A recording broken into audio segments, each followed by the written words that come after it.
This is a Photoshop tutorial for making a collage inspired by artist Lola Dupre, where we're going to work with the object selection tool, the rectangular marquee tool, and making many layers and moving these layers around and around. First, we're going to make a selection of our character. This is an image I found on the New York City Public Library.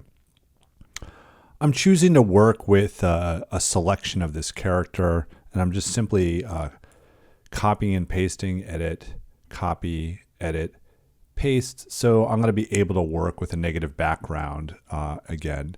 But I also want to be able to select portions of this face and only use that rather than the background itself. So we're going to switch to the rectangular marquee tool right here.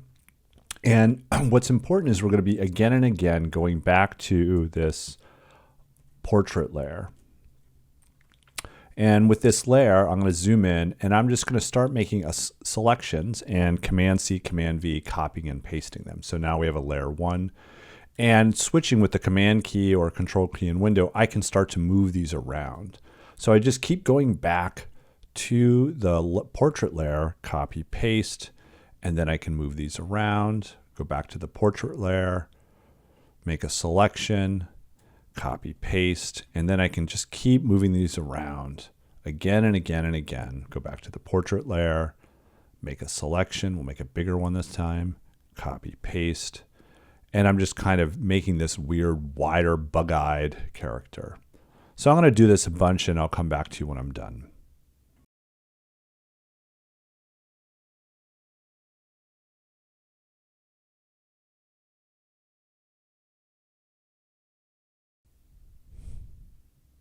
Okay, I'm at a point where I've made about 21 additional layers.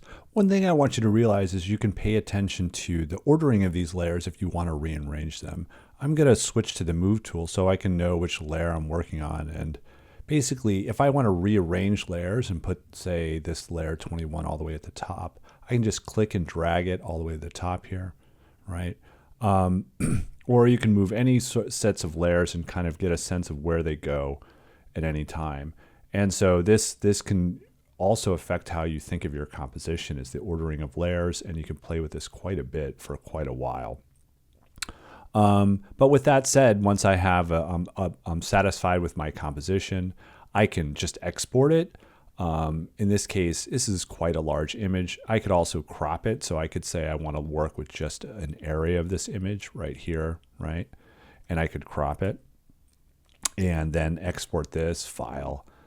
Export as a PNG file, and I would have my first version, Silver Portrait 1, right? But I could also move on to do something else if I wanted to. Let's say I wanted to play with doing an animation. I'm going to get rid of the background, and I'm going to make a new background with a color here. So I'm going to make a new layer, and I'm going to just fill this layer. I'm selecting all, Command A, and I click Option Delete for I have this foreground color. And then I have this frame animation going on the line. So in my first frame here, I can add another frame by clicking plus. I can make a new layer. I can change my color. Let's say I work with like say a pink here, right? And I can Command A. Let's make sure we're in the marquee tool. Option Delete, right? And we have to go back and turn this layer off. This one, turn it on, right? So now we're bouncing between two layers. And I'm going to do this a number of times, and I'll come back to you when I'm done.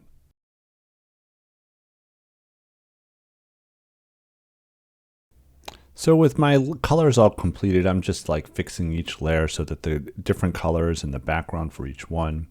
And now I have this kind of animation that I can play that's swapping between these colors, and it's kind of really accentuating this kind of composition. And now I can export this as a GIF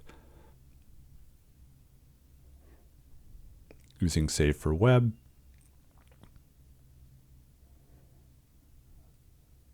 Paying attention to my size, this is a massive image, so I'm going to reduce this to 1000 on one of the axes. And then we can save this.